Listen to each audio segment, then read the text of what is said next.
एक दोपहर उस्ताद एक लेक्चर दे रहे थे जब उन्होंने देखा कि विलियम दोबारा मेज़ पर सो रहा है।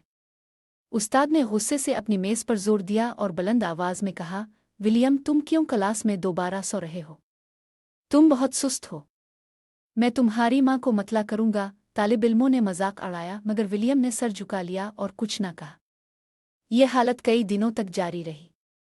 आखिरकार उस्ताद ने फैसला किया कि स्कूल ख़त्म होने के बाद वो खुफिया तौर पर विलियम का पीछा करेंगे ताकि मालूम हो सके कि वो क्या कर रहा है। तवक्को के बरक्स विलियम सीधा घर नहीं गया बल्कि एक रेस्तुरां पहुंचा और वहां बर्तन धोने लगा। उस्ताद खामोशी से दूर से तमाशा देखते रहे कि विलियम 1 घंटा बर्तन धोने के बाद कुछ मुआवजा लेता है। विलियम तेजी से रेस्तुरां से निकला और अस्पताल जा पहुंचा।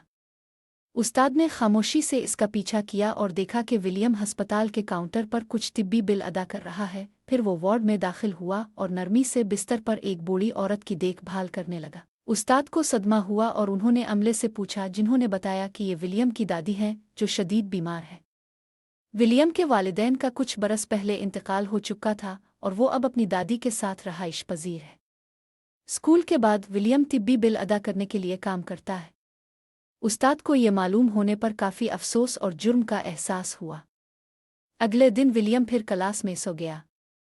दूसरे तलबा हंस रहे थे लेकिन उस्ताद ने उन्हें रुकने को कहा।